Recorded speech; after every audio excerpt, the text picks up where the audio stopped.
রাজনীতিতে পুনরায় যোগদান করেছেন। উনি বয়সে অপেক্ষাকৃত তরুণ এবং এখন যে বাংলাদেশের জন্য যে চ্যালেঞ্জ, ওনার দল একটা বড় ভূমিকা রাখার সুযোগ আছে। তা আমরা মনে করি বাংলাদেশে এখন যেই সমস্যাগুলো দেখা যাচ্ছে, রাজনৈতিক অস্থিরতা, যার কারণে অর্থনৈতিক এবং সামাজিক অস্থিরতা বাড়ছে, এটার বাংলাদেশের অগ্রগতির জন্য বড় ধরনের একটা সমস্যা বা চ্যালেঞ্জ। তো আমরা মনে করি রাজনৈতিক স্থিতিশীলতা আনতে ওনার নেতৃত্বে ওনার দল একটা বড় ভূমিকা রাখতে পারবে। সবচেয়ে বড় দরকার হলো এখন রাজনৈতিকভাবে সহ অবস্থান, হিংসা, মারামারি, কাটাকাটি এগুলো করবো না, সবাই ঐক্যবদ্ধভাবে দেশের জন্য দাঁড়াবো। উনি ওনার প্রথম বক্তব্যে এটা বলেছেন, এটা আমি পছন্দ করেছি।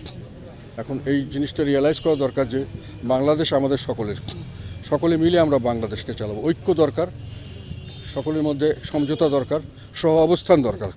তাহলেই রাজনীতিতে একটা সুবাতাস বয়ে যেতে পারে, যার ফলে এই যে অস্থিরতা, সামাজিক অস্থিরতা, কে কাকে কখন মারবে, কে কাকে ধরবে, কোনো আইন শৃঙ্খলা নাই, সেটা যেমন নিবৃত্ত হবে।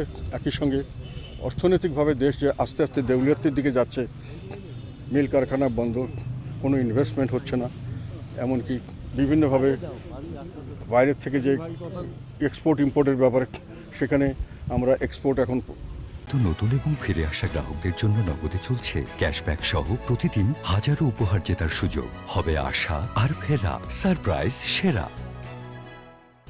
প্রতিদিনই কমছে, আমরা দেখছি মিল ফ্যাক্টরিগুলো বন্ধ হয়ে যাচ্ছে, শুধু রেমিটেন্সের উপরে দেশটা চলছে।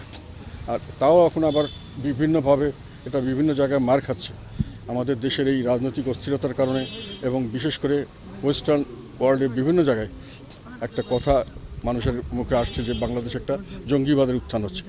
ফলে আমাদের দেশের মানুষকে ট্যুরিস্ট হিসেবে যখন যাচ্ছে, তাদেরকেও কিন্তু ভিসা অনেক জায়গায় দেওয়া হচ্ছে না।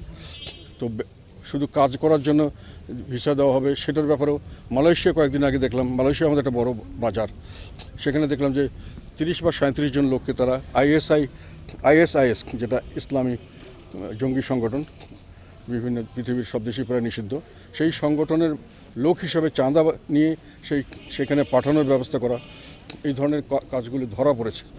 ফলে ভবিষ্যতে এই সব শ্রম বাজারও আমাদের বিভিন্নভাবে ক্ষতিগ্রস্ত হওয়ার সম্ভাবনা দেখেছে। এগুলো সবই আমাদেরকে মিলেমিশে সকলে মিলে করতে হবে। এবং সেই জন্য সামনের নির্বাচনটা আমি মনে করি রাজনৈতিক সহ অবস্থানের কারণে যদি সত্যিকার অর্থে একটা স্থিতিশীল রাজনৈতিক পরিস্থিতি আনতে হয়, তাহলে সব দলের অংশগ্রহণে একটা নির্বাচন হওয়া উচিত এবং সবাইকে সমানভাবে সুযোগ দেওয়া উচিত। এটা তারেক জিয়া হয়তো করবেন, এটা আমরা বিশেষ করে আমরা আশা করছি, প্রত্যাশা করছি যে একটা নির্বাচনের মাধ্যমে দেশে শান্তির সুবাতাস আসুক, পরস্পরের সমঝোতার সুবাতাস আসুক, ঐক্যের সুবাতাস আসুক। সেইভাবে আমরা দেশকে আবার পুনরায় এগিয়ে নিয়ে যাব এবং সেইভাবেই আমরা সামনের দিকে এগিয়ে যাব সকলে মিলে। কোনো বাসকে বাদ দিলে তারা সবসময় একটা অন্তর্ঘাতমূলক কাজ করতে পারে, বিভিন্নভাবে বাধাগ্রস্ত করতে পারে, এটাতে রাজনৈতিক সহিংসতা বাড়তে পারে।